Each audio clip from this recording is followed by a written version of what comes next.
apply. There we go. See, Twitch can hear now. My volume's going up and down the way it's supposed to. It's wonderful. Yay. Hey.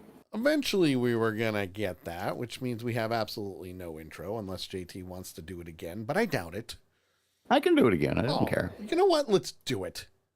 Let's do it. And yes, it's Twitch. We have sound on Twitch now. Let's do it. All right. Good evening, young Padawans and Padawans and Padawans even. Yeah. Nice start. Tonight, 2 Ewoks in the park. Tonight is Andor Season 2, Episodes 4, 5, and 6.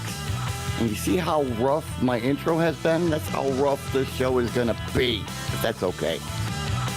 Grab yourself your favorite adult beverage or whatever it is that you want to drink. Something to munch on. Sit down in that beanbag chair and strap yourself in because, yeah, it's going to be a rough ride. Sully, please start talking. It's going to be a doozy. Because clearly we're doing just a great job as it is. Yeah. So anyway, yep, 2 Ewoks in the park. Hello, everybody. I am Sully. That is JT, and we apologize for the delay, but we do have a lot to do. Lots to talk about, especially when it comes to Star Wars and Andor. Yeah, Star Wars and Andor. And let me tell you, now we kind of have it figured out of what the hell's going on. I mean, we know what's going on. Right. Which is interesting to say the least. But the one thing that we have to take into consideration here is, again, this was supposed to be a 5-season show. Right. And it is now down to 2 seasons. And that has now officially been broken up into years for the episodes. Yep. Now, can I say one observation? Sure.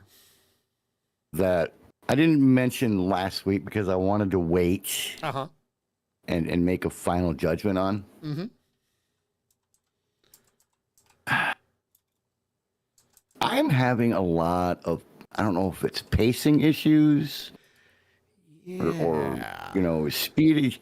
It feels, to me, it feels like you're sitting there for an hour. Yes. It literally feels like you're sitting there for an hour for a 52-minute episode or a 57-minute episode. Yes. Whereas Andor Season 1, it wasn't like that. No, it really wasn't. So I'm worried that because of how much they condensed this, putting 4 seasons into one, I think ultimately it's hurting the show. I'm a little worried. Yeah, I am too. Because we both loved Andor Season 1. Oh, yeah. Andor Season 1 was freaking awesome. It was amazing. And I told you, I was excited about this season. Right? I was excited about this season when it started. And like I said, I felt it last week, but I wanted to give it a little bit more time. Yeah. But 6 hours in, it's felt like 6 hours. It really did. And, and don't get me wrong, like the first season, and I know we've talked about this ad nauseum, the first season, it kept you on the edge of your seat, and it did center more around Andor than anything else. Mm-hmm. Yeah. Yes, you still had your side quests and stories and all of that stuff when it came down to the entire beginning of the resistance with the rebellion. But it didn't take away from the story. Yeah, no, it didn't take away from the story at all. It kept it moving. Mm-hmm. Now I think they just tried to stuff too much. I think you're right. You know, I mean, because 4 seasons. I mean, I could see going from a total of 5 seasons overall to 3 seasons overall. Yes. To where you're taking 2 seasons and condensing it down into 12 episodes. Yeah, and making that because like you'd still have 6 episodes each.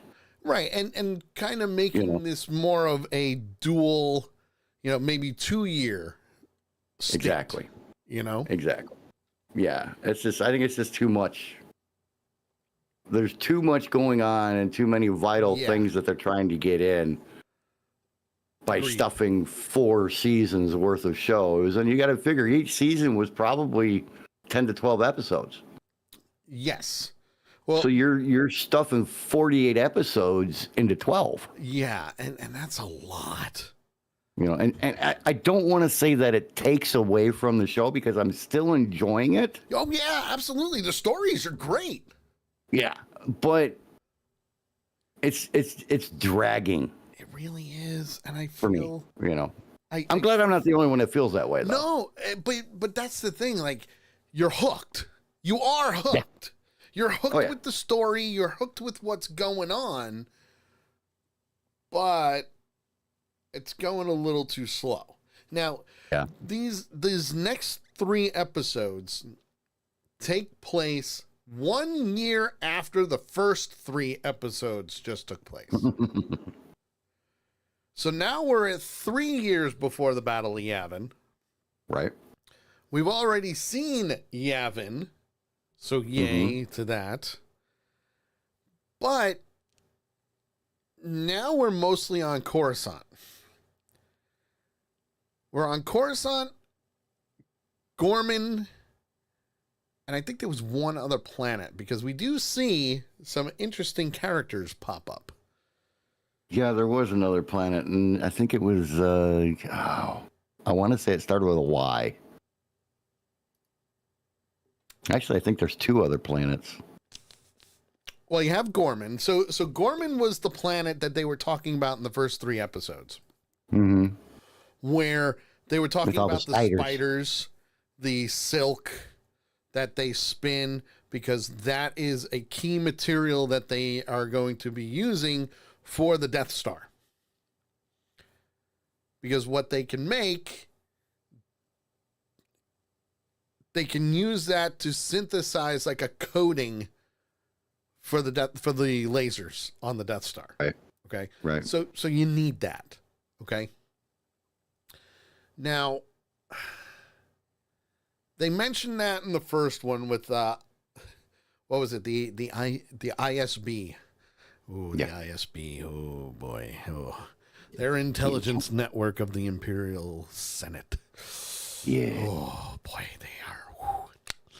There are assholes. some interesting ones. Yep. Absolutely, they're assholes. Sure thing. Mm-hmm. Got to stay consistent, I guess. Yeah.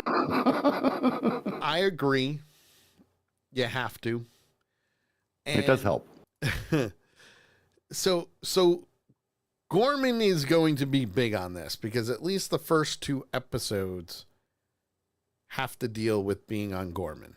But the other thing is, we have clearly a lot of drama going on. Right. As you know, Bix, who is married to Andor, she's going crazy. And I mean that in the very nicest way, because apparently her dreams are getting worse. And yeah, she did go through holy hell in series or season 1. Yes, but she's taking drugs. Sometimes that's the only way you can handle them. No. She's taking drugs.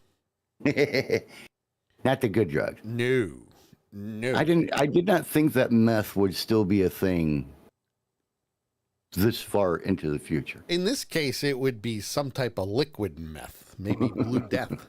Maybe death sticks. Remember they mentioned death sticks in Attack of the Clones? Maybe it's that. Could be. But it looks like a liquid. So it's like... Yeah, definitely some kind of a liquid, a little like For the Big Bang fans, it's it looks like the blue vodka, right? That they drank in the one episode. Yes. So she's going a little crazy, and I guess that's expected with the amount of torture that she went through in season 1. Right. Cassian is, kind of helping her, but they're living on Coruscant right now. Well, they're living / hiding on Coruscant. Yes. How that makes sense, I don't know. Well, the thing for me with that is, if you're trying to hide, yep, you would not think that the place that you would want to do it would be in one of the biggest cities in the Empire. I agree, 100%. 100%. But it does, increase the availability and the ability to go get a hold of them, which happens. Yeah. During this and everything. So it surprises me that they're, hiding out in the middle of frickin' Coruscant. Yeah. But I guess in that big of a city, it's easier to get lost, too. True. Because you notice when they did go shop, when him and Bix did go out to go shopping because she wanted to get curtains and nice plates and all this stuff, you notice that Cassian was trying to hide from the cameras. He was hiding from the cameras. Yeah, they still have cameras. They're still looking for me, at least. I'm almost public enemy number 1. He really is, if you think about it. In a way, or at least tied for it. So he's paranoid, understandably. Yep, understandably so. And Bix is just kind of trying to lead at least a semi-regular existence. Yeah. Kind of thing, which I can also understand, Living on the run is hard to do. Oh, without a doubt. Even in the Galactic Empire, it's still pretty freaking hard to do. But it's working. Yeah, I mean, you think we have a lot of cameras watching everything now? Well, that's nothing. Now's a little bit of a different situation, that's for sure. Especially with the way technology is. But he's doing his best to, like you said, hide. Mm-hmm. She doesn't want to hide, but she's also having the dreams of Dr. Gorst, who, if you remember who Dr. Gorst is, he's the one that tortured her to get the information. So she's having these vivid nightmares, walking out into rooms, loaded gun, ready to freaking kill or be killed. Right. And Cassian's like, whoa, chill. Chill, girl. There's no one there. There's no one there. But then, aside from that whole freak out, we see Cyril Karn. Good old Cyril Karn. You remember Karn, right? We saw him in the first couple of episodes last week. We've also seen him in season 1. He was the one who pretty much lost his job. Right. He's the one that has the mother that reminds me of Hetty from NCIS. Yes. Yes. But on the total bitch side of things, Yes. But the whole situation that happened on Ferrix in season 1, he, lost his rank.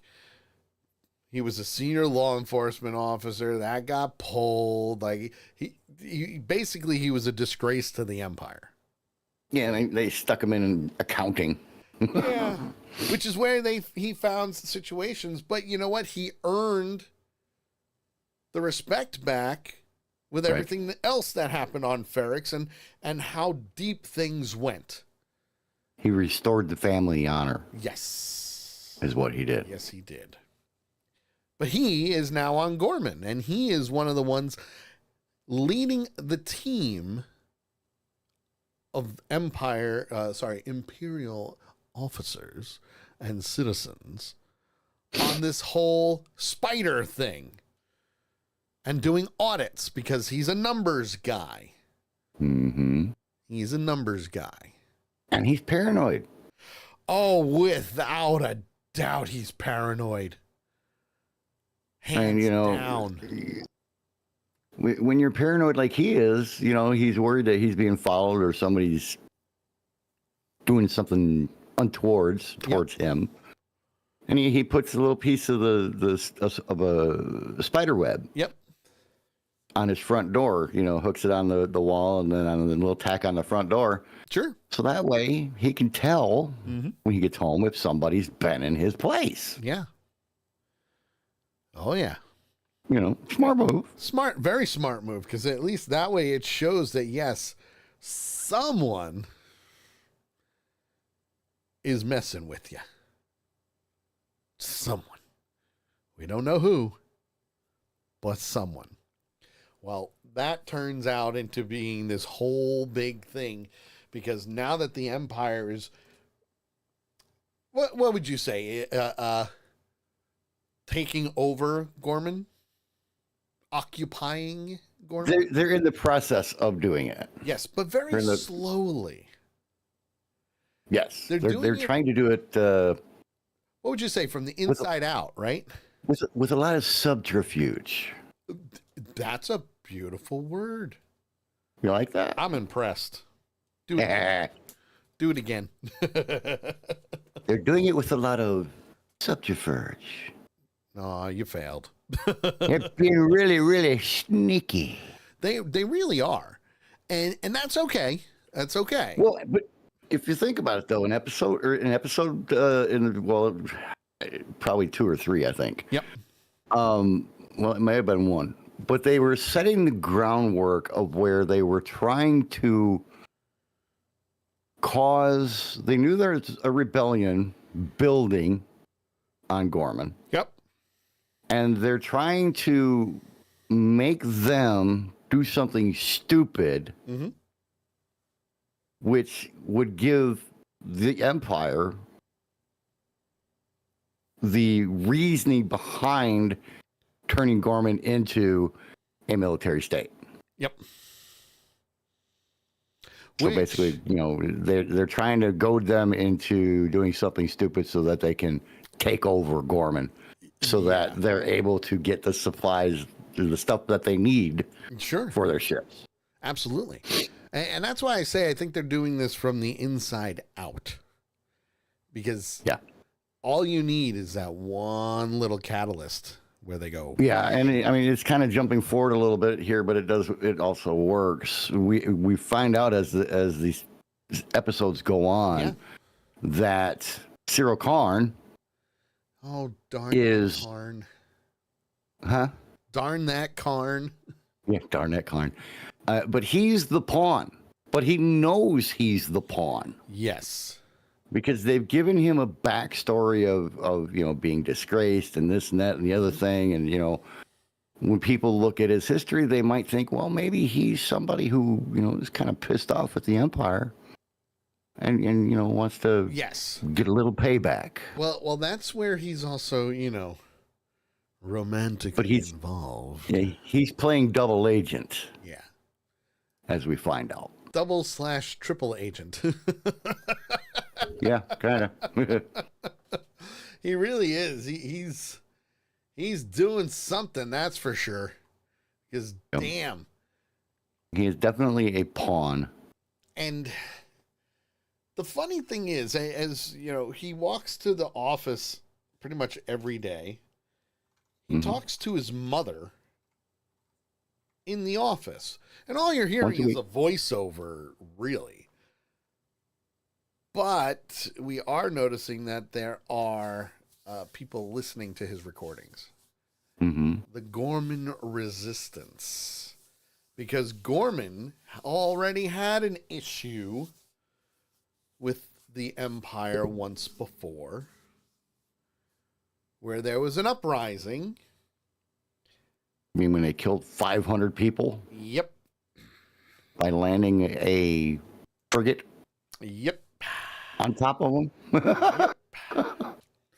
Where there was a memorial in the middle of the town. Yep. and a lot of people protesting. And that's Eh, okay. not a lot, maybe 15 that were out there. That's still a lot of people. 15 to 20 people, that's still a good number. Is it enough Nice little to group. Yeah. turn heads? No.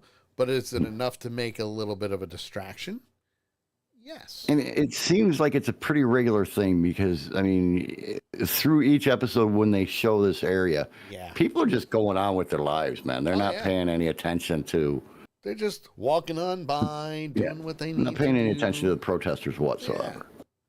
Yeah. But what they're protesting about is this building that the Empire is building. Mm-hmm. They promised that the shadow of the building Yes. would not touch the memorial. Yep. Wouldn't touch But- the memorial. Yeah, And but they've already kind of broken that promise. And correct me if I'm wrong, but it wouldn't affect the lives of the spiders either, I think they said. I think so. Yes, I I would remember agree with that thought. But Which I mean, it would make sense. yeah. So clearly things are already happening. But again, the Empire's already implanting their people because they want to know what type of trouble they're going to form into. And that's when you've got the Gorman rebels. Okay. Mm-hmm. But not only do they find out that Karn's office is completely tapped. Everything. I mean, they go in and he's pissed. He flat out said he was pissed. Yeah. Because they had an entire team go in and sweep. And they found that his consoles were tapped, his phones were tapped, everything were tapped. And we as the viewer already know they're tapped because we can hear some of the Gorman rebels listening into the conversations. And that's where they're figuring out that, hey, this guy's somebody we need to talk to. Yes, we need to talk to this guy. We need to be like, hey, yo, buddy, pal, amigo. We know you don't like them. Right. Help us out. They even invite him to a meeting. Yep. A meeting. By instructions wrapped around a piece of candy in the ass of a spider. Yeah, I thought that was great. I really did. I thought that was great. Like, well, you know what? That is a very inventive way. Yeah. Well, I mean, they were using that to do secret communication to begin with, which I thought was amazing as well. That's ingenuity. Really is. That's rednecking the hell out of some stuff right there, Bill. But as per usual, Karn is working for Deidre Miro, who is, boy, making waves in the ISB there, huh? Mm-hmm. Woo. She's sitting at the big table now. I don't want to piss her off at all. Mm-mm. And not for nothing, I like her character. I really do. She has a very unique character with where she falls within the Empire and everything else. Yes. We're kind of seeing the middle management kind of area when we're dealing with her. Yes. With Karn, we're dealing with lower level management. With her, we're dealing with mid level. Yep. And then we've got her boss, who obviously is, above her. Yep. Want to say hi to Papa Doodle and Mel and Tracy. Hello. Welcome to the show. We're talking Star Wars, so I'm sure you're going to either stick around or you're going to bail out. And that's okay. It's okay. We don't mind. We understand. But thanks for tuning in. It's how we roll. It's how we roll. Even if it's only for a second, we still appreciate you coming by. Yes, absolutely. And Carol's hiding. The crazy thing to me about this whole thing with Karn and being the double/triple agent and everything else. Yep. is the Imperials know that he's being tapped. Oh, yeah. Because they're the ones doing it. No, the rebels are tapping him, but they know that the rebels are tapping him. Yes. So, and he's reporting back, and they're playing the husband and wife team. They are partners. Just remember that. I don't know, but are they married? No, they're not married. They're partners. They're okay. But they're playing the lovey-dovey husband and wife thing. They're going, turn off the lights. Because that's why what was it? Ida? Which one? What is her Deidre? damn name? Karn's mother. Oh, Edie. Yeah. Edie. Because she comes over to the house in episode 3. She came over to the house and they had big dinner and everything, and she was being a real bitch. And Cyril left the room. Yes. And she went, okay, look, this is how it's going to go. This is how it's going to go, bitch. She put Mama in her place like that. I want to say thank you to Megan, who just chimed in on TikTok, gifting 23 finger hearts. Thank you, darling. Oh, thank you, Meg. Real quick, want to say hi to our good friend from Canada, Miss Carol. She's here tonight as well. Carol! We love it. Good to see you. So nice to have you back. But yeah, she put Miss Edie in her place. Oh, she really did. In episode 3, and I loved it. And rightfully so. It was freaking awesome. And rightfully so. Mm-hmm. So while this is all happening on Gorman, obviously Cassian is undercover. He's in Coruscant undercover. Him and Bix are staying at a safe house by Luthen Rail, and they're trying to make it, well, like you said, Bix is trying to make it homey. She wants it to be livable. Yeah, livable. Wants it to be more on the this is our home type of thing. We need to make it this way, and rightfully so. Rightfully so. Of course, at the same time, I'm saying to myself, if she's doing that, they're nesting, or she's nesting, which I have a feeling eventually maybe that's a thing where, they're going to reveal that she's pregnant. But I also have a feeling, and it's just a gut feeling, that they're going to kill her off.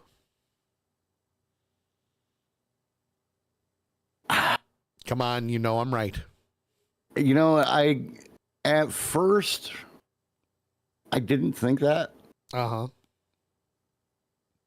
But after, what's his name's visit, while Andor was off on Gorman, and the way that episode 6 ended, which I'm not going to say right now. We'll get there. I kind of agree. I think they're going to knock her off. But that's just like last week when we were talking, and again, there's really no other way to say it, the lesbian couple. Oh, yes.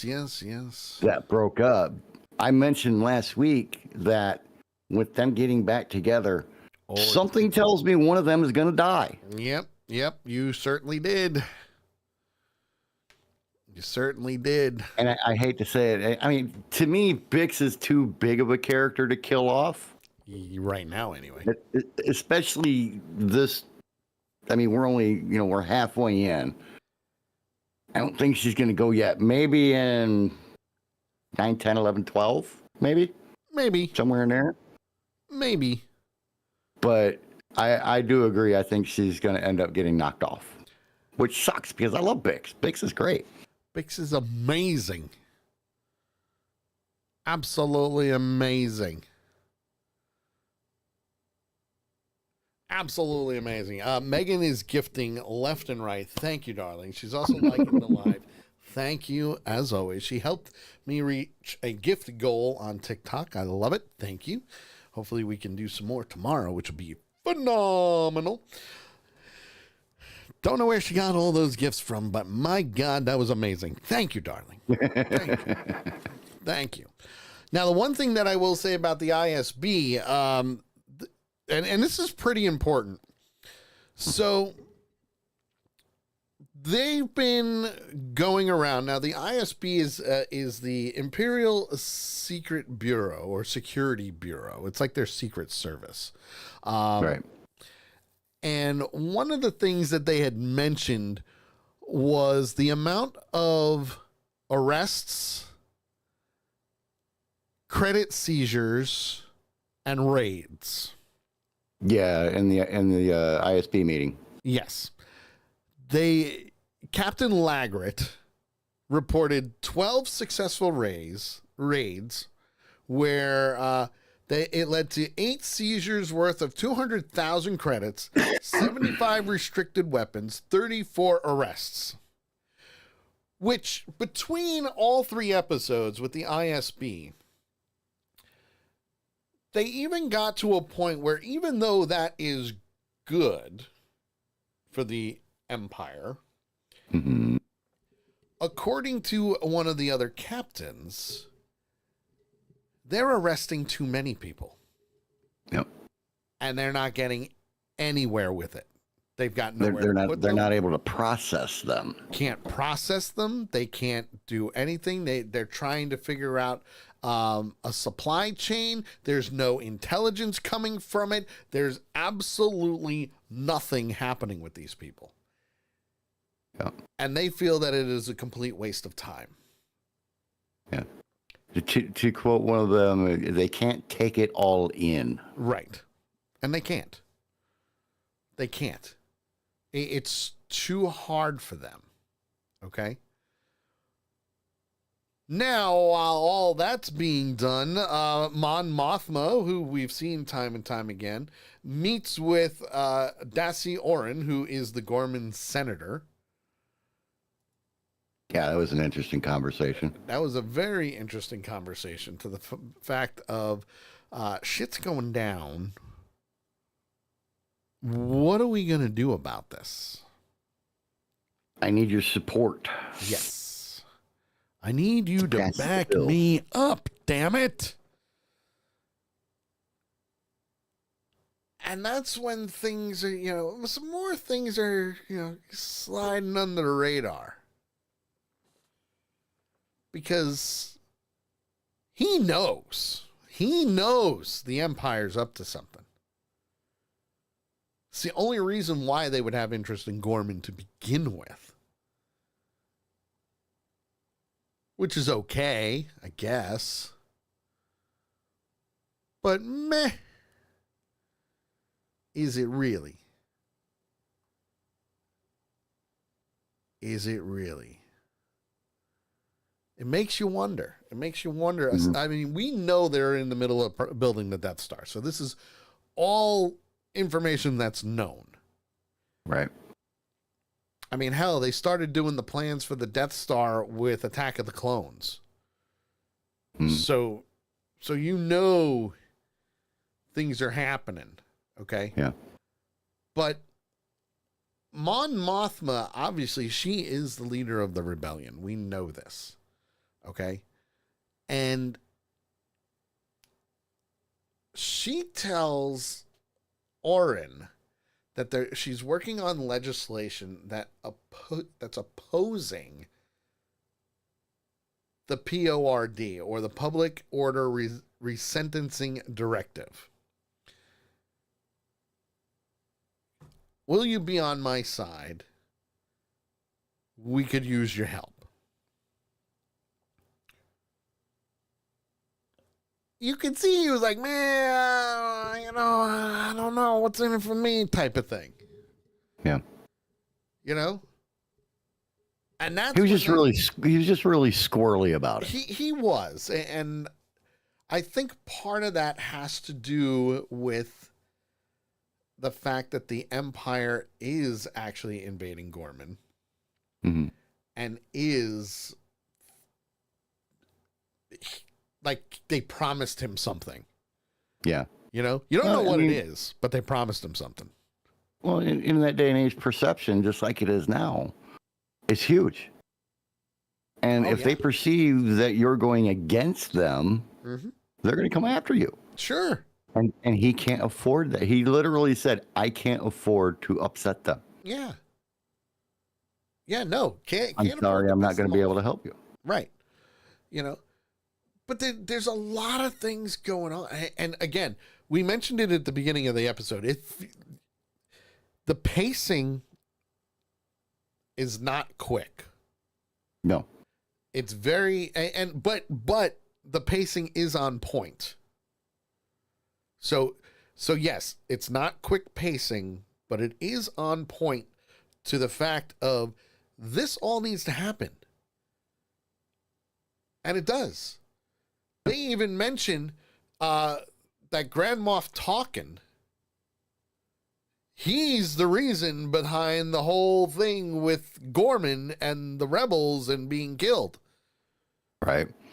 Well, they even mentioned in the ISB board meeting that they're going to be meeting with Emperor Palpatine. Yeah. Oh yeah.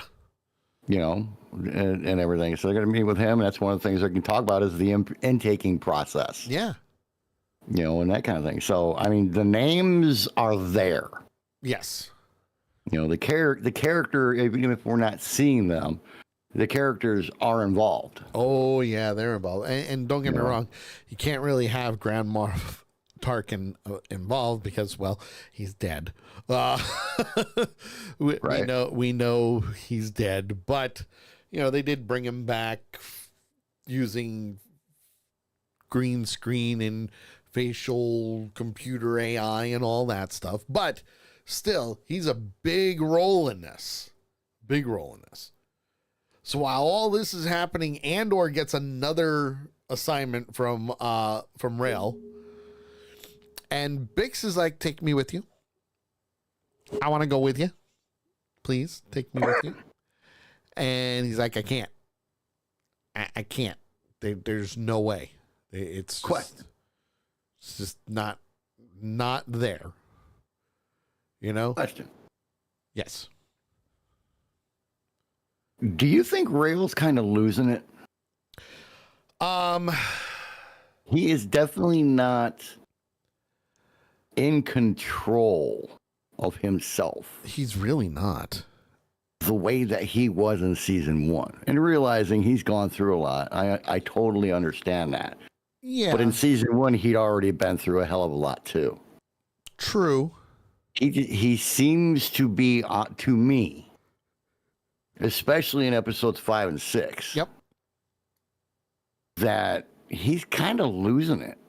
He's on the edge of going over, and even Andor feels that way. Yeah. Yeah, I can see that. You know, it just kind of makes it's just an observation that I noticed during I kind of caught on to it last week when they were at the wedding and everything else, and yep, and all that happened there. But then seeing what he does in 4, 5, and 6, yeah, just it kind of leans me to that he's on the edge just a little bit more. Yeah, I mean, and again, I think it's more he's the puppet master in all of this when it comes to the assignments and everything like that. Yeah, he's running the rebellion. Yeah, I think he's at the point where he's probably running himself thin, if you think about it. Well, yeah, he's on the run constantly. Because he's pulled in all directions. Yeah. And that's okay, you know? It is. It's okay. Mm-hmm. Yeah.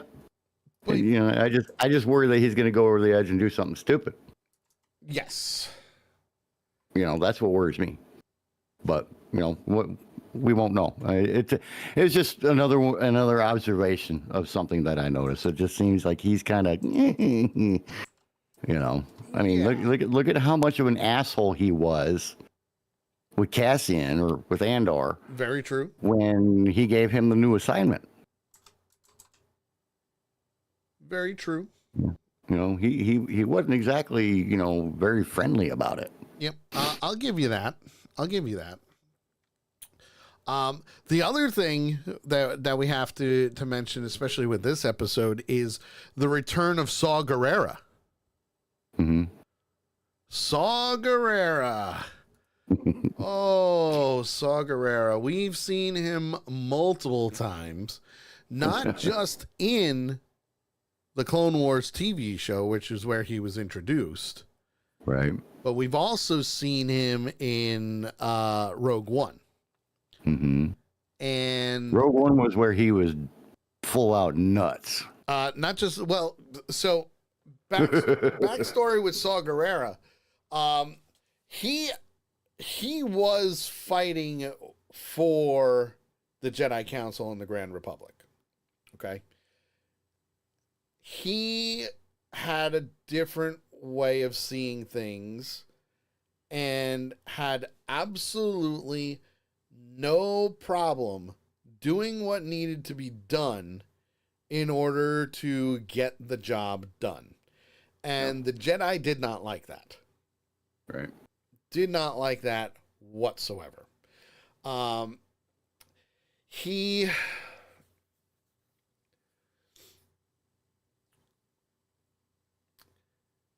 His biggest situation was with his twin sister. Right. Or his little sister. A lot of things happened with that. Okay? Yeah. And once he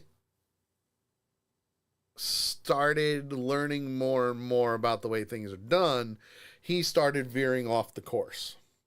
Mm. To the point where, he's absolutely got no problem shooting you and taking you out. He's gone to the extreme. Yes. Yeah. Now, we see him here, not yet on his deathbed. No, actually rather spry. He's older. He's much older. Because, again, he fought in the Clone Wars, so there's a lot of war-torn damage to him. He's not on an oxygen respirator. He's not in a pressurized suit yet. Oh, he's actually younger. Yeah, he's older than the Clone Wars, but he's younger than Rogue One. Right. So we're gonna. I have a feeling with what is going on with them. I think we're going to see exactly why he's going to be in that suit soon. And part of it has to do with, what's his name? Wilman Pack. Yeah. Will. Who again was with Cassian, living on Ferrix. He escaped, did the whole harvest thing. So he's out on his own, doing his own thing now.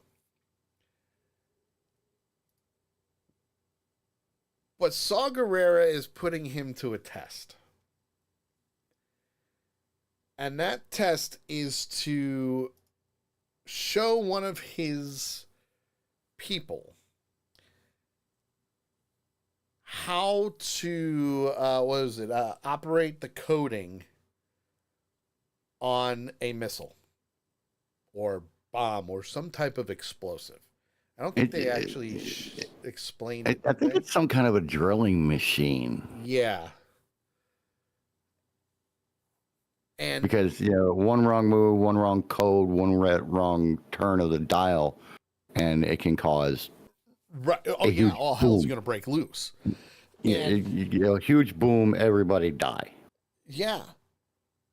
And it's interesting the way things are happening when it comes down to this, because Pack believes what he's doing is right, which is good. Okay, he's doing what he needs to do, but obviously he's a little bit older now. He's on his own, and he's the only one who can do it. And as he's training one of his guys to operate the machine, he goes, well, I got to teach him the different variations, and things could be worse. But even so, eight different things that he's got to teach this other person. Yeah, but even Saw Gerrera's like, well, you know what? You're the brave one. Mm-hmm. You're the brave one. In his soft-spoken voice, but very gruff and determined, because, you know, clearly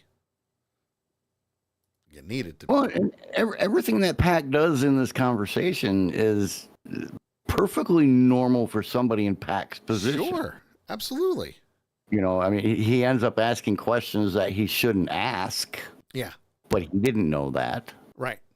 You know, because depending, I'm gonna say it's some kind of a drilling machine, but depending on what planet or what place they are going to use this machine, depends on which iteration he teaches this person. Yes.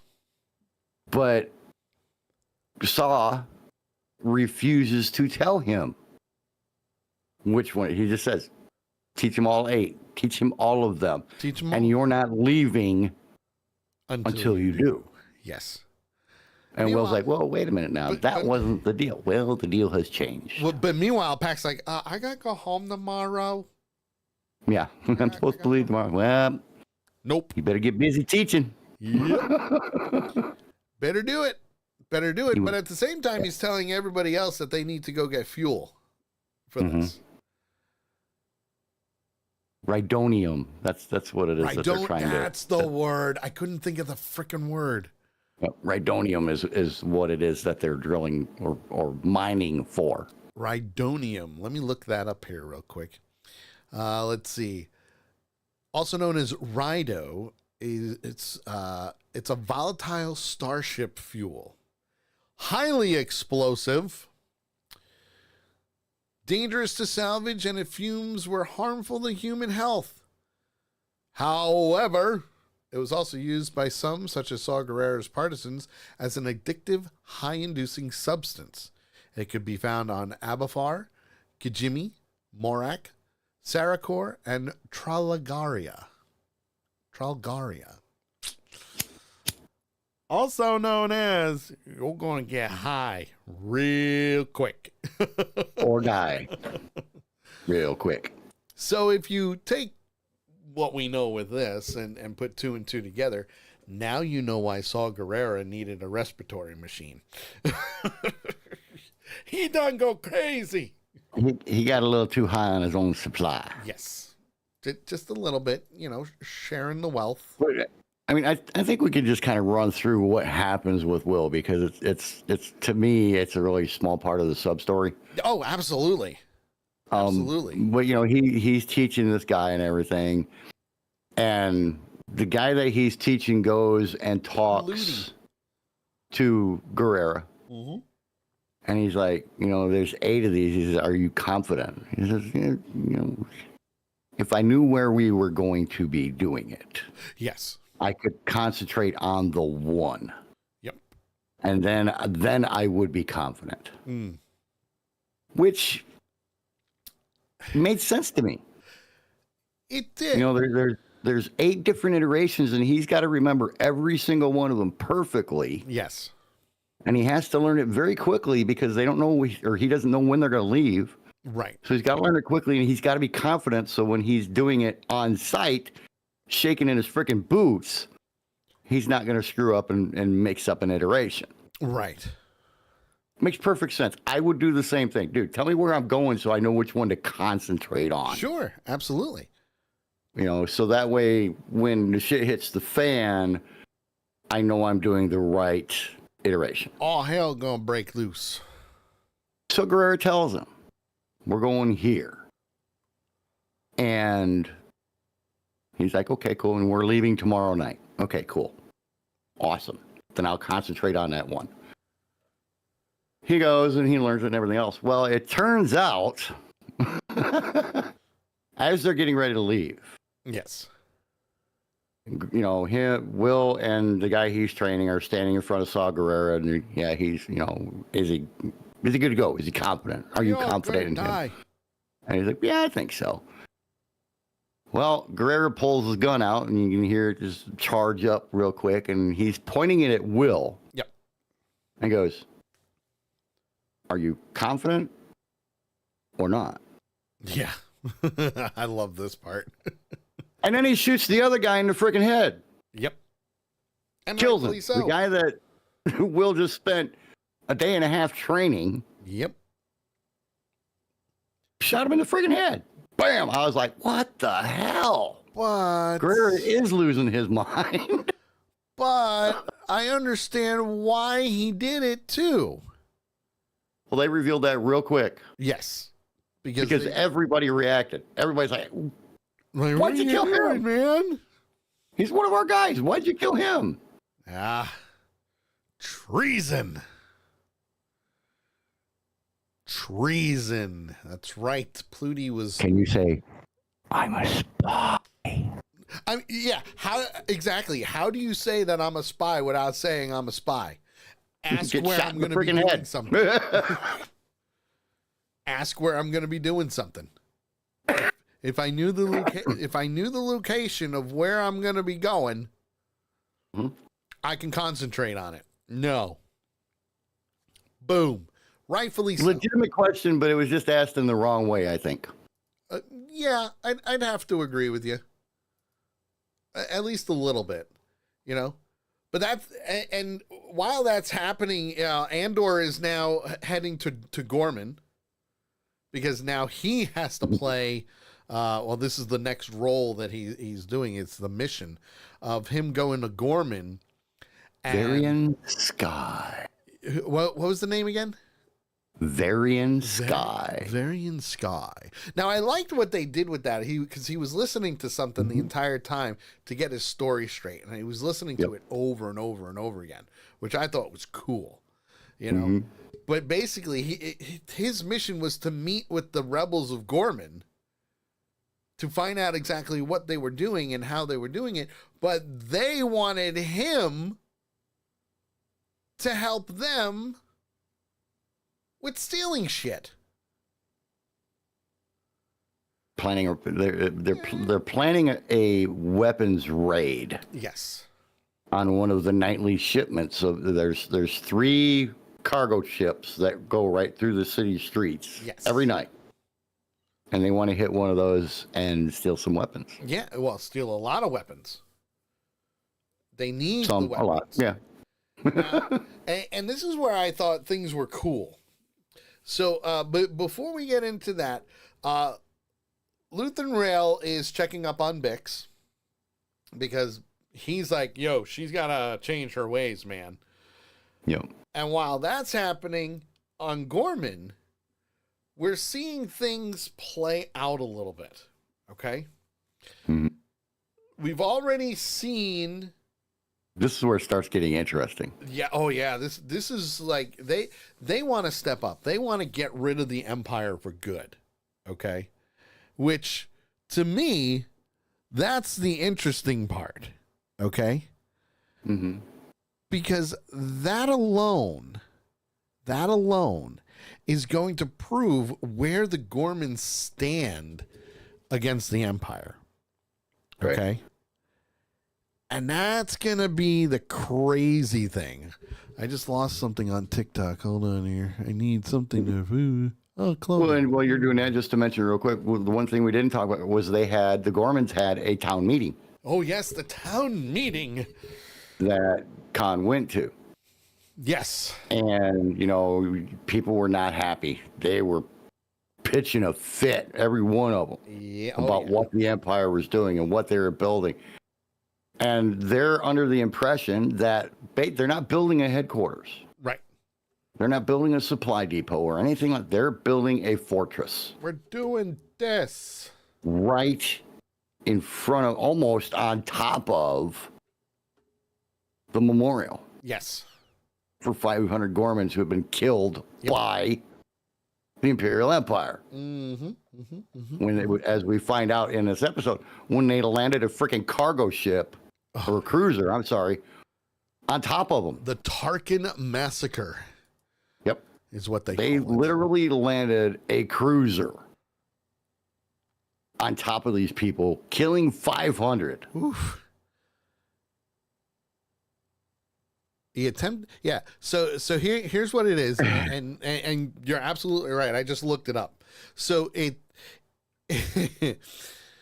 I shouldn't be laughing at this, but it's kind of funny. This was 19 BBY, so that's 19 years before the Battle of Yavin. Okay, it was shortly after the Empire took over from the Republic. Right. There was during a protest in the capital city of Palmo. Tarkin attempted to land his cruiser in a crowded plaza. Despite the presence of peaceful demonstrators attempting to block the landing, Tarkin landed his cruiser on top of the crowd and killed 500 unarmed civilians. The atrocity contributed to a public outcry against Moff Tarkin, and the somber event was memorialized by the Gorman people with the monument to the fallen at the massacre site. So it's right in the middle of that section. Now, the other thing with this is the Gorman, obviously the Gorman people throughout the world, the planet of Gorman, it hit them. It hit them hard, and they have very bad distaste for the Empire. They have no trust at all in the Empire. Right. The Gorman people emerged to take down the Empire, and eventually aligning with the wider Axis network, which is what we're seeing right now. Before the Rebel Alliance, okay? Tensions escalated. Tensions got a little high. People were like, hey, yo, this isn't going to be good. Shit's going to happen, okay? However, yeah, apparently there's going to be more that's happening, which we're not going to. Well, and the thing to also mention is, you know, as is pretty typical, the upper echelon, yes, of course, are on the side of the Imperials. Yes. Whereas the common man is not. Yes. So, you know, you have, just like we have today, you have that conflict, upper class, working class. No, I mean, that's consistent throughout time. It's bad. It's just bad. And eventually, and this was actually mentioned in Rogue One a little bit, not a lot. They didn't go into too much detail, but basically what happens before the Battle of Yavin and before Rogue One happens, there is a bigger massacre, much bigger massacre on Gorman, which is where things all go kaboom. We'll get into that though, I promise. But Andor, on the other hand, is kind of like the liaison, so to speak. He's being a rich guy. He really is. Designer. Yes, that's right. A clothing designer. Yes, he's an up-and-coming clothing designer. Up-and-coming clothing designer. He's making his first visit to Gorman. But just remember the password, or at least the saying, I have friends everywhere. Yep. Remember that, because you're going to need it. Gonna come in handy down the road. Oh, yeah. Oh, yeah. But he was sent there by Real to basically evaluate the resistance that was building there on Coruscant. Or not Coruscant, on Gorman, sorry. Yes. And decide if they were going to be worth helping or not. Right. And the thing you got to remember is none of these people have ever been to war. No. None of these people have ever done basically terrorist attacks. Yeah. They've never pulled a gun or killed someone or anything like that. Nope. So planning is one thing. and this gets reinforced in episode 6, planning is one thing, but actually conducting the raid, it's on a whole nother level. Oh, yeah. You know, and Oh, yeah. if you're a group of people who have nobody who has experience in doing what you are doing, you're going to get your asses kicked. But you know, and you bring up a really good point with him being the evaluator of all of this, because he even tells them, listen, just so you know, the Empire is really good at giving false information and leading Which people they on. prove out. Wait, oh, yeah. Oh, yeah. Big time. In the next episode, oh, yeah. Yep. Oh, yeah. I mean, that's a, whoo, boy. But what I really like was that Andor was asking about the weapons. He went right into it. Tell me about the weapons. What do you got? What are you trying to do? Show me things. And they showed him a really good plan. Yeah. Yeah. And like I said, planning is easy. Yes. Because when you're planning, you're not necessarily thinking about the fog of battle. Yes. And the one thing, what's her, Caro, I think it was, right? Caro, it was a she, right? Caro, or is Caro a guy? I can't remember. I don't remember either. I don't remember. They're introducing so many people. Oh yeah. In these episodes that it's almost impossible to remember all of the names unless you have an eidetic memory. Which, and don't get me wrong, I'm pretty good with Star Wars names, but this is a little different though. This is kind of on the outskirts of that. Yeah. Caro. Yeah, it was Caro. So Caro is the head of the Gorman Resistance. No, yeah, Caro is he's the guy. Dylan's dad. Yeah, he's the one that is in control of everything. And what I liked about what I like about him is he's a very good straight shooter, and he's very like, no, we need to do this. Yeah. And oh, by the way, we've got we've got a guy on the inside. So the guy on the inside, who we know is Kern, who is playing double agent, brings all new meaning to twisting things. Okay. Oh yeah. Yeah. Because we already know, and again, Andor already warned him, listen, the Empire is really good at giving great information, but enough information to mess with you. Yeah. Just enough to give you what you want, to give you the reason to do something stupid. Yeah. And Caro even replies with, we want to start our own armory. We need the guns. Yeah. And he's like, It's understandable. And I think Andor's problem was that they were shooting too high for their first ever time doing this. Yes. With nobody having experience and they're like, well, that's what we want you to lead us. And he's like, fuck no. Yeah. I think not. Well, he even mentions that the young ones, because let's face it, they do have young rebels out there, that he says that tactics are not your strength. Yep. You need somebody to help you. And you need somebody to not just orchestrate the plan, but you're going to need somebody that you're going to need to listen to. Mm-hmm. And that's when things kind of go, okay. Something's not right. He pissed Carol off by saying that. Well, I don't know. And telling him basically, I'm not going to do it. I don't know if he pissed him off. Maybe more along the lines of frustration. But he also understood what he was saying. Caro, not the others. Caro. Because any good leader will take any type of opinion from somebody on the outside Mm-hmm. and take it into consideration. You know, maybe he's right. Maybe we do need somebody, you know?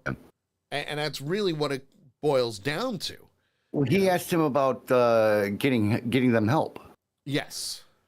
Are you going to be able to get us help? How many people can you bring in? How many people can you provide? Yeah. Like what And can you Andor's do? like, no.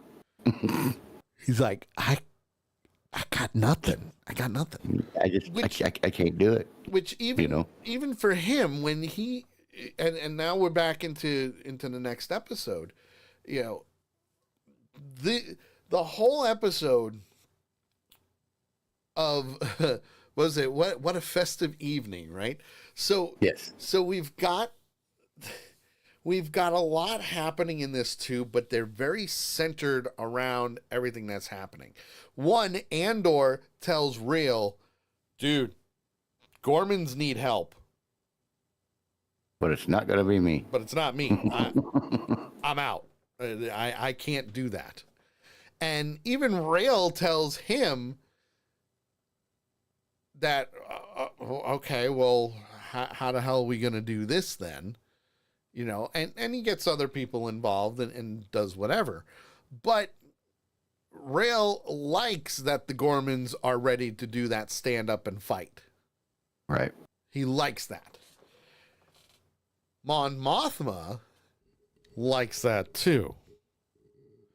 Because now you've got people that are ready to rally onto the cause for the rebels. Okay. Now, the one thing about this episode, it does not center around Andor. Mm-mm. It mainly centers around what's happening on Gorman. What's happening on Gorman and what Real is dealing with when it comes to, they discovered that one of the pieces in this museum Antique was a forgery. collection. Yeah, it was a fake. Four. And they wanted to check all the other stuff. They were going to take everything out. Yeah. And evaluate it. Well, guess what? One of the tables that they have in there holding up one of the exhibits has a freaking bug in it. Has a bug that Rael planted. Yes. That they need to get out, because if they take it out, they're going to find the bug and they're going to follow it back to them. Yes. I want to say hi to Alec. He says, what's your chair say? It says S Racer. It's a gaming chair. Has nothing to do with what we're talking about. But it's all good. I hope I answered. It's a neat chair, though. I will agree. It's a neat chair. What? It's very comfy, too. It's a nice gaming chair. Just like Mon Mothma and that whole group's thing with what they got going on, and then the rebels on Gorman prepping for their first raid. Yeah. And even with that, my God, there was some wonderful plans. Oh, yeah. You know? It really was. Like, they did a really good job with planning to take those weapons. Right. Because Rael stepped in and actually sent somebody. Alec, thanks for the follow, man. I do appreciate it. Follow on TikTok. Thank you. By the way, I'm JT. I'm the voice in the background. Yeah, JT, you can't see. He's the voice in the brain. Trust me, that's a good thing. Yeah. But anyway, so there's a lot going on. Alex says, honestly, I was going to troll the stream and try to get banned, but it's actually cool. Well, listen, we appreciate that. We appreciate it, man. We do. Trolling us will just, we're just as bad. So pretty much. We're assholes, but we're nice assholes. Just let. As long as you don't be a dick. Yeah. If you be a dick, we turn into mean. That's our one rule. Don't be a douche. That's our one rule. Don't be a douche. Don't be a douche. So, thank you, man. I appreciate it. And you would see JT, but JT likes to smoke cigarettes, so we don't really show him because then we're not allowed to be there. It's restricted, and we don't want to do restricted right now. And just regular cigarettes, not anything fancy, anything funky. Regular smokes. But thank you very much for saying that we're cool. And again, tonight's just a night of dorkiness with Star Wars. Yeah. So tomorrow night's the real fun. Tomorrow night, 8 p.m. Eastern. Oh yeah, we're gonna have a great time. So anyway, while that's all happening, obviously we've got Markey, Clea Markey. Yes, I know, weird name, but it's Star Wars, and we're okay with that. Yes. Her job at this little soiree that is being held is to get that listening device off of this antique thing, which, if I remember correctly, you rub your fingers over it and it tells stories. It was from a table from a planet that was 90% blind. Yes. Which, hey, the fact that the planet was 90% blind, more power to you. But it told stories. You ran your fingers along it, and it had little grooves that you would follow. And it told you stories. Yeah. Oh yeah. And it's the history of the planet and stuff, I guess. Kind of. It's crazy. Yeah. So when it comes down to it, the listening device got stuck, and they couldn't get it out. Mm-hmm. It's still, I can't bring it any further, but I'll get rid of it. I had a congrats thing from Meg up there because she's freaking awesome. Just saying. But we can I had it on for a while. We can move it. It's all good. It's blocking my double chin. But anyway, so Clea Markey's job was to remove the listening device. It gets stuck. And you can see that while she's trying to remove it, she's got one of the Imperial lieutenants. I guess it's one of the lieutenants that's part of the ISB. And man, is she blackmailing him big time for that. Well, he's the spy inside. Yes. He's the spy inside the ISB. And she's like, I need a favor from you no matter what, man, because you're doing Come with me and everything will be fine. Come with me if you want to leave. Get on the chopper. Get on the chopper. It's not a tomb. Oh, wait, yeah, it is. It's not a tumor. All right, pull it back in track here, buddy. Come on. So anyway, obviously, eventually she does get the listening device out, but she also cuts her hand open, and you can see the blood's just starting to drip down. A lot of the times, especially in Star Wars, you really don't see people bleeding that much. Yeah. Yeah. Especially from lightsaber burns. You know, it happens. Usually cauterizes them really quick. Very quickly, because, you know, hot shit. Yep. Like as it's cutting it. Yep. So so you can see that the locking mechanism that she was using to get this listening device out was slicing up her hand.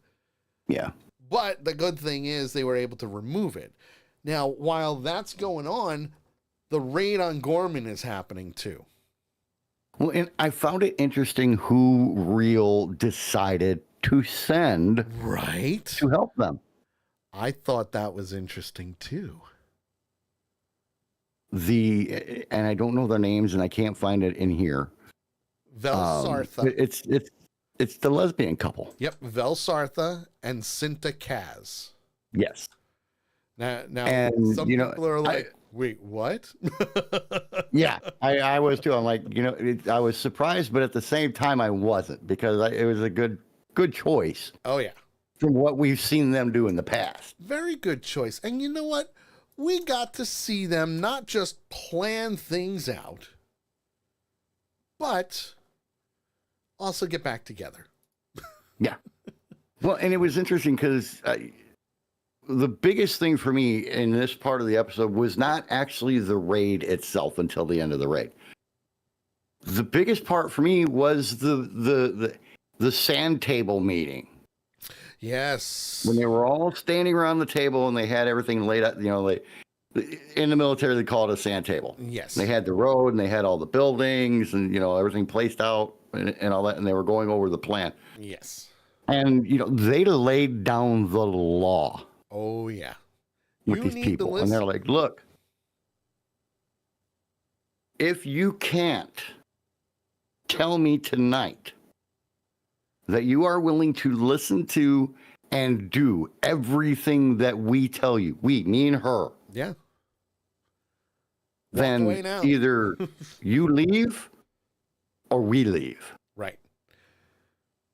It's like when it came to the blasters. Those two were the only ones that were going to have blasters. Yes. That was the rule. Those two and only those two had blasters. That's and it. Everybody agreed. We'll find out in a little what happened with that.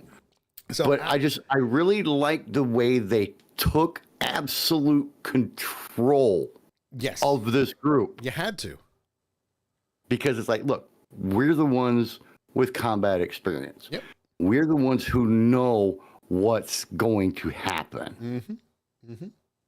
So you have to listen to us. You have to do exactly what we tell you, no matter what you think of it. Yep. So Alec brings up a very good question. He says, is it just me, or do many Star Wars fans agree they're milking the franchise? That I wouldn't say milking. Yeah, I wouldn't say milking it. I would say that we're finally getting away from the Skywalkers, because it's a very big galaxy and there's a lot of stories to tell, and you don't. To me, milking it is where you're putting out crap. Also true. With a name to keep it going. Yes. With Star Wars, they're not doing that. Everything, in my opinion, everything that they've put out, with an exception of a couple of things. Yeah, a couple of things. have been nothing but a plus for the Star Wars universe. Agreed. I mean, there's been a couple of them. I can't think of... Acolyte was one that was kind of...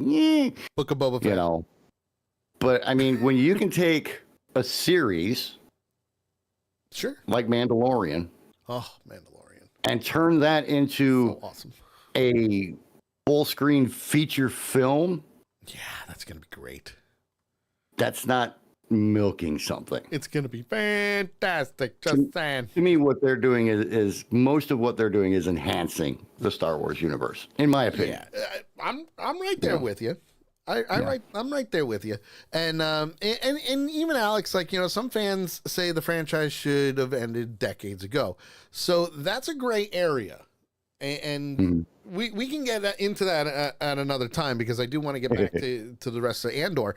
But it is a gray area. Maybe we could probably talk about that a little bit tomorrow night during our regular podcast, The Sully Show. We have absolutely no problem answering that question for sure.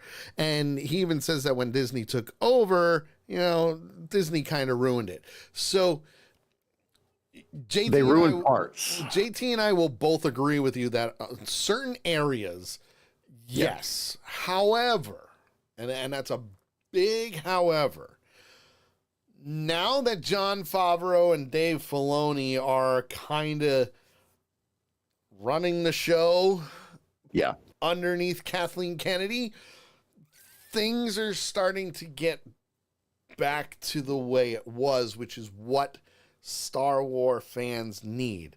And to that extent, the people who have said that the Star Wars franchise should have ended decades ago, they're not real Star Wars fans. My opinion, the real test of that theory that he's talking about, is it Alex? Alec. Alec. Yep. In my opinion, the real test, Alec, of whether that theory is true or not is going to be season 2 of Kenobi. If they bring it out. They're supposed to. There's talks, but it's nothing official. But I think that will be the real test. Nothing official yet. Yeah. But, I think that will be the test, is season 2 of Kenobi. Nice. And it'll be good. Now again, getting back to the last episode of this particular podcast, because we do only have a few more minutes. Right. When it comes down to Vel and Cinta, clearly they love each other.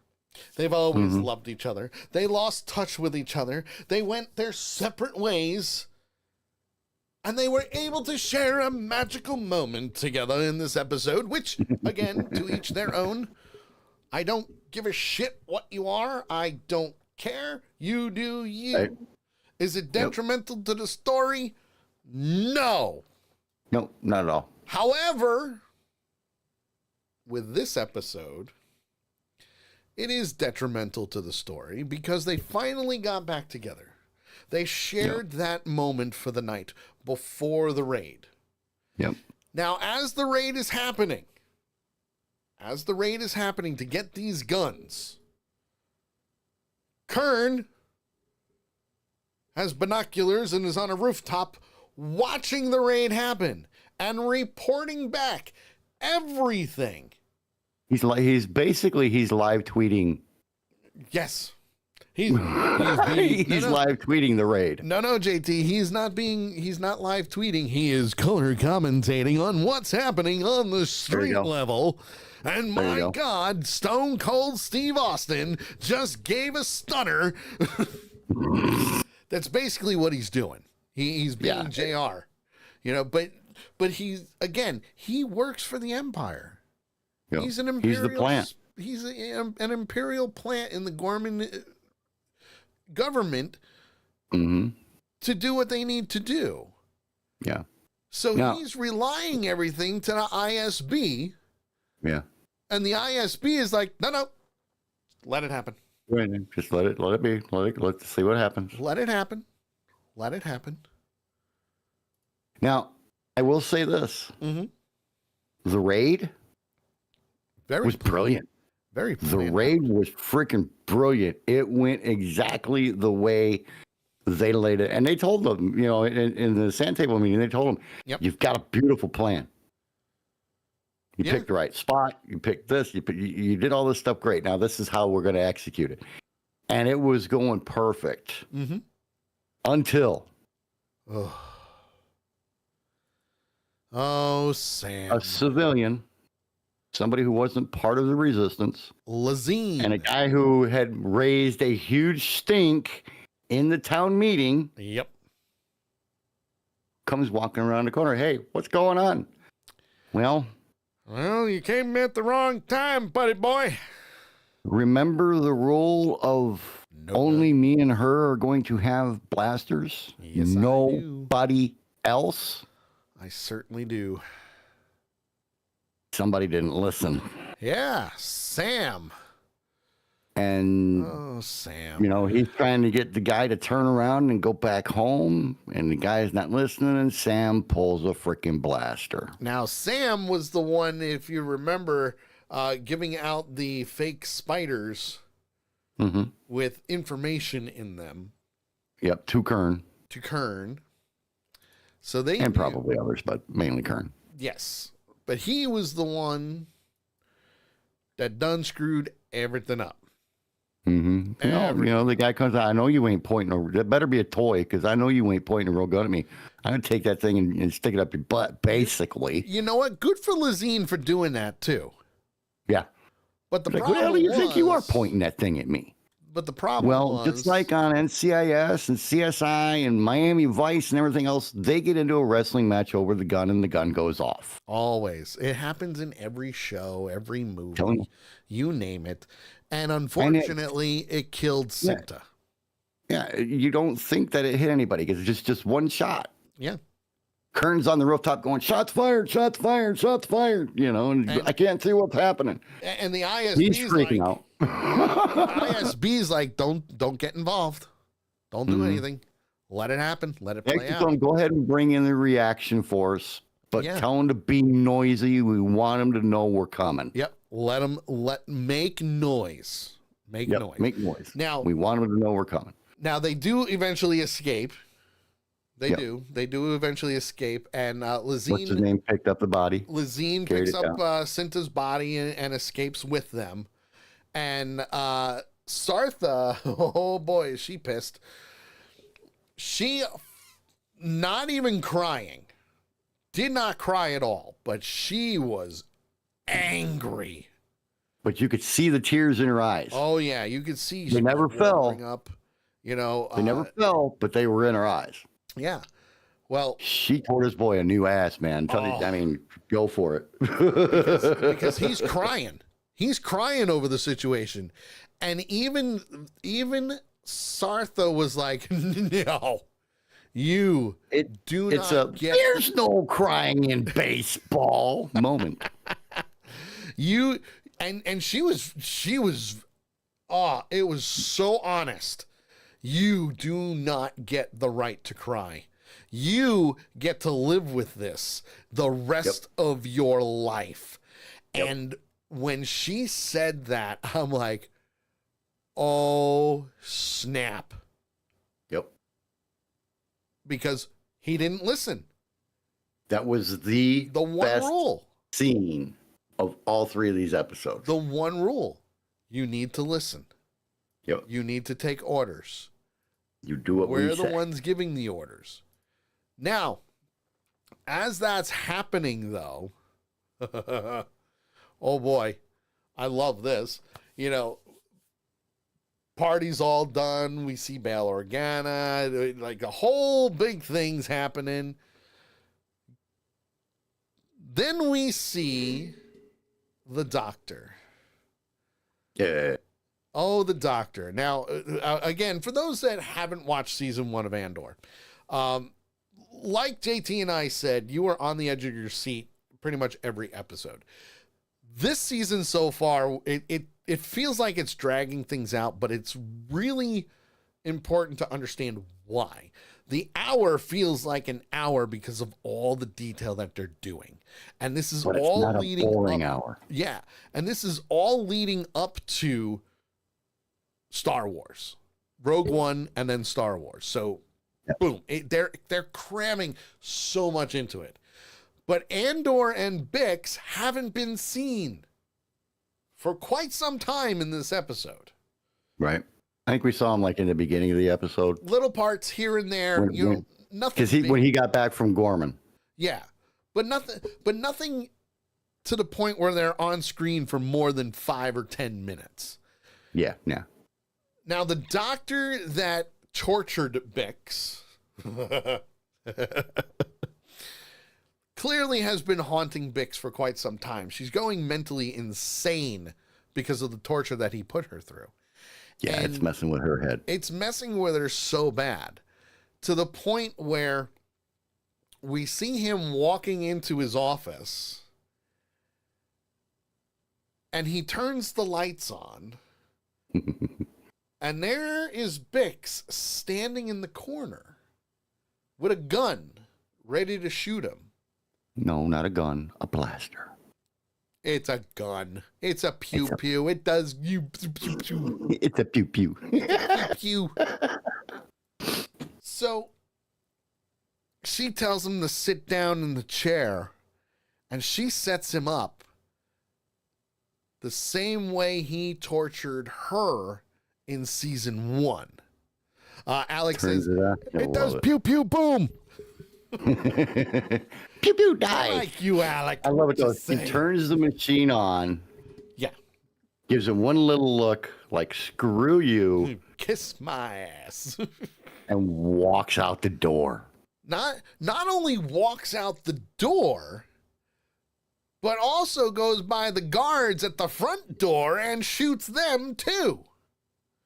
Now, I'll tell you what, when this happened. Yep.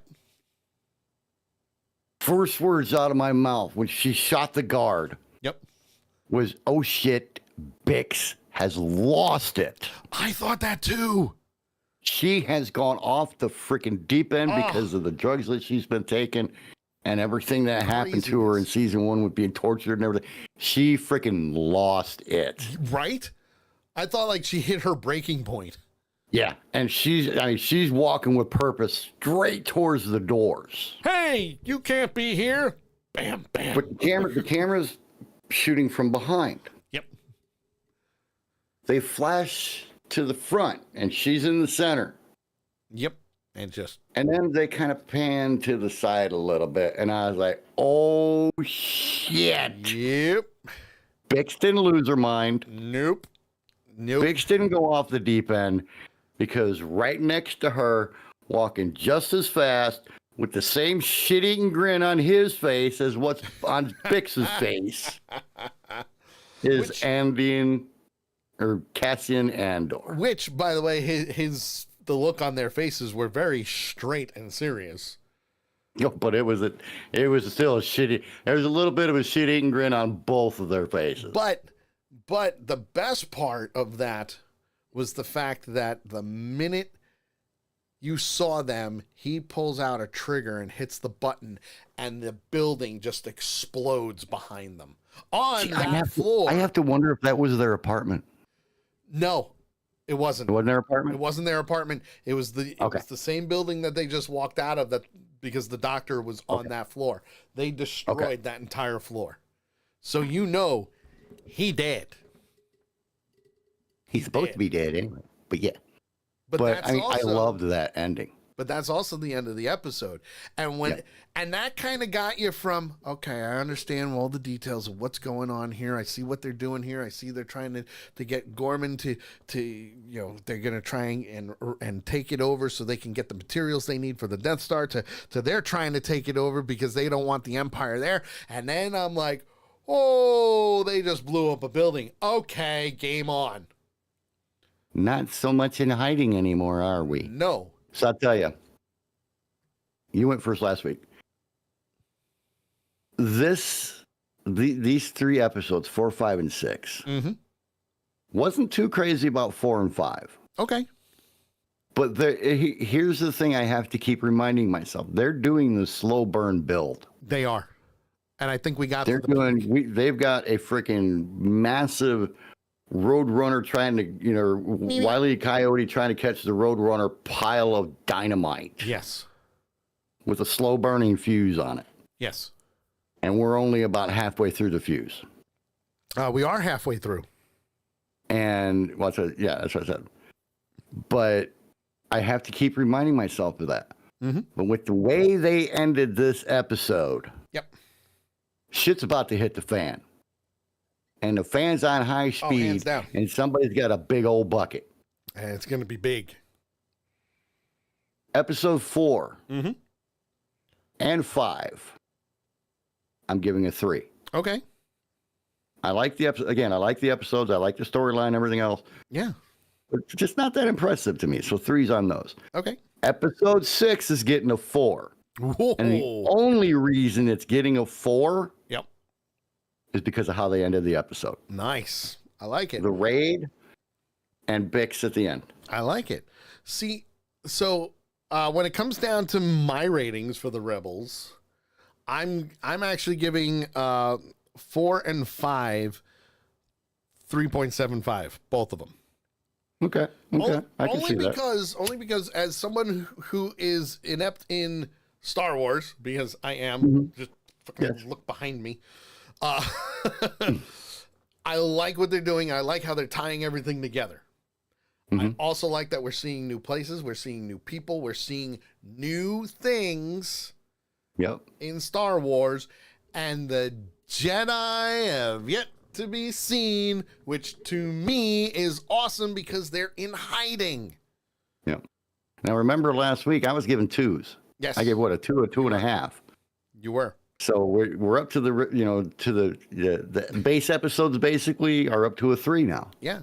So they are improving. I have to acknowledge this. Alec just said, I just helped you get 5,000 likes. Thank you, sir.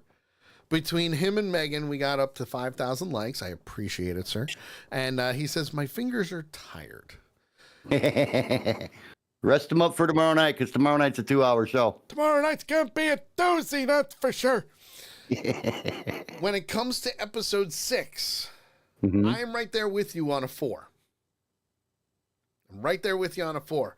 I thought you would have had a little bit more of a difference between 4 and 5 and 6. I wanted to see a little bit more of Saw Gerrera, I'm not going to lie. Okay. Which we did. It's coming, though. We did. We did see more of Saw Gerrera, and we only touched a little bit on it. But I want to see more from his point of view of the fight. Well, they're still getting ready to go on the raid. Yes. So I wanted to see more, and I wanted to see what his plans are. Yeah, it's just a raid, but I want to see that. Will we? I think you're gonna see that in either 7 or 8 next week. You're probably right. You're probably right. You know, so in the long run, we got 3.75 for episodes 4 and 5, and 4 for 6. I think we're on a good course right now. That I now think the whole last half. Here's just my theory. The next 3 episodes are going to be 2 years before the Battle of Yavin, and then it's going to be right before Rogue One, 1 year before. Yeah, and he's, because it's going, I have a feeling it's going to end with him having to go on that mission at the beginning of Rogue One. And it's going to tie itself together. Yeah. And ratings wise, I think you're sitting right around 3 3/4 for an average. Yeah, almost a 4, I would say. Close to a 4. Yeah. Where I'm sitting more. You're on like the cusp of 3. 2.5, 2 3/4, maybe a 3. Yeah, you're like right on that cusp, which is okay. Yeah. Which is okay, because again, this can turn around. We still have 6 more episodes. Oh yeah, easily. It made a big turnaround just from episode 5 to episode 6. So, and to be honest, I think we're doing a really good job with doing 3 episodes in one night. Because holy shit, it is still mentally frigging taxing. I can tell you that. But I'll tell you this. I think they've made the turn now to where 7, 8, and 9, and 10, 11, and 12 are not going to feel like an hour show. Agreed. I think we're going to see they've started. They teased the hell out of us. Oh yeah, with the way they ended episode 6. Because I sat there in the episode and the credits started rolling, like, oh boy, we get ready to start having fun. Oh yeah, hands down. You know, so I'm cautiously looking forward to the next 3 episodes. And it's going to be a doozy. That, my friends, is the end of this week's 2 Ewoks in the Park. I know on TikTok you only saw 1. And let's face it, an Ewok looks a lot better than I do. I'm just putting it out there and saying there, you know. A lot hairier, that's for sure. Right? They're cute and adorable, and I'm just not cute and adorable. But I want to thank Meg. I want to thank Alec. I want to thank everybody on TikTok who joined us. I want to thank Carol and everybody who joined us on Twitch, Kick, D-Live, and YouTube, and Facebook, because I know people are watching. I see them. I see everything. But tune in next week for episodes 7, 8, and 9 of Andor for 2 Ewoks in the Park. 8 p.m. Eastern time is when we start. Hopefully all my audio will be fixed and be, you know, not screwing up when I go live. But at the same time, make sure if you like what we do, click the follow, help us out, like the live, share the live. Join us tomorrow at 8 p.m. Eastern time for the Sully Show. And by the way, I am Sully. JT is the redneck right there. We've got a great show already planned for you tomorrow night, so you're going to want to chime in and help us out because, I can't wait to show JT what the new trend on TikTok is. He's going to shit a brick And it's going to be great. And I'm not telling him what it is until tomorrow. And I'm not going to try to look it up either. No, don't. You're going to love it. You're going to love it. And you're going to smack your head across the desk. It's that damn good. It'll be great. From a technology wise, different story. So with that being said, join us tomorrow, 8 p.m. Eastern for the Sully Show. And next Monday for 2 Ewoks in the Park. And by the way, may the Force be with you.